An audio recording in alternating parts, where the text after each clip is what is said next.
Welcome. Hi, my name is Crystal Dawn, and I am here to play with personas with you today and look at how to identify personas. And one of the very first handouts I ever got was this identifying personas handout. And I have this image in my head, and then I have the image of all of these little boats filled out, like each persona labeled here with what that persona requires, and how when we're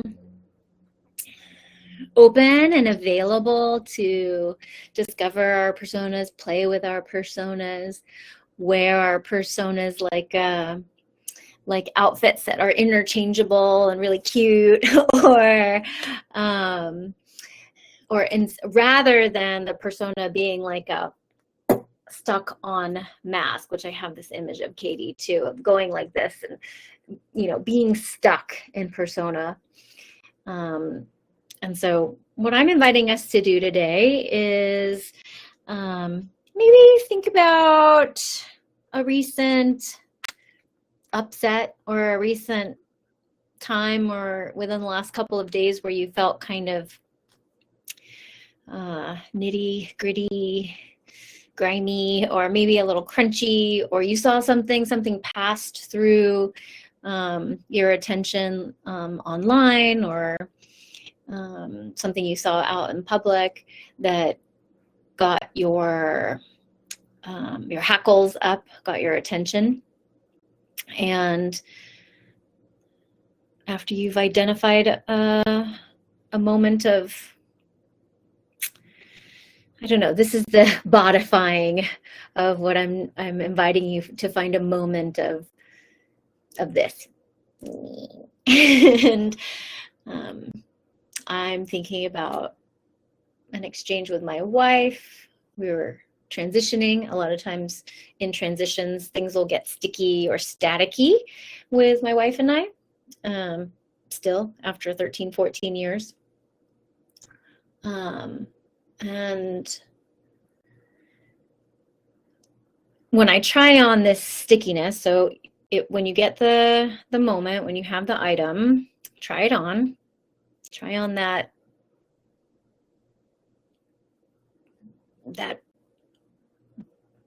feeling, bodify what it was that was giving you that body sensation of sticky or staticky.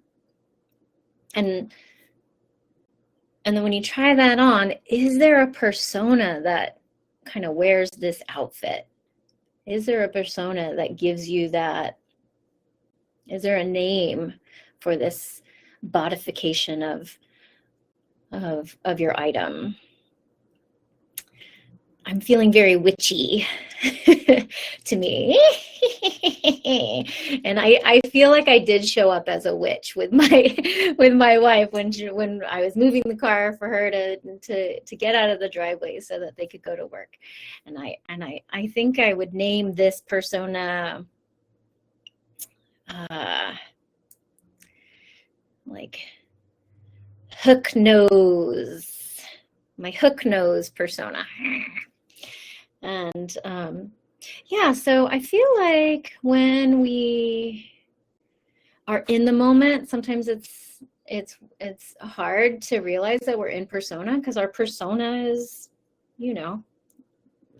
taking the roles of our authenticity. It's making, and my personas, I think I'm being authentic, but I'm actually in persona. So just by like naming my hook nose, little witchy persona that showed up when my wife was leaving for work the other day, I already feel like I can laugh about our exchange. I already feel like my whole body feels a little less sticky around that item or that situation.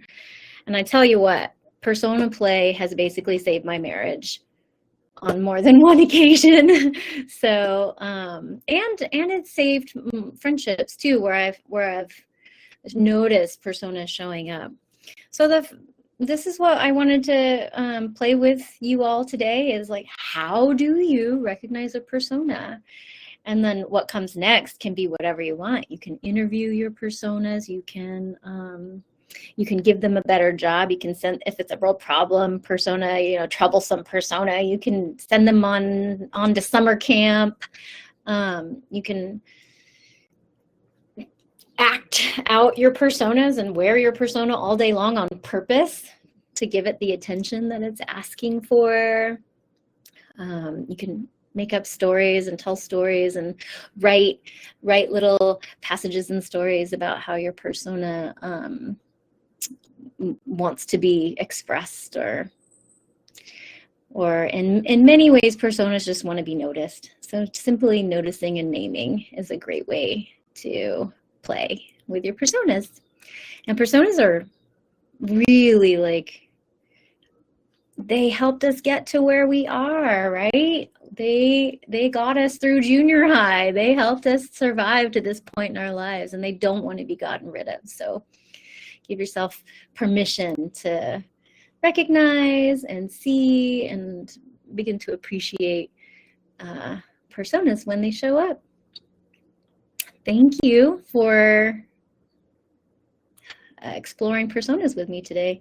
Been having a great time with these Hendricks How-Tos, and I love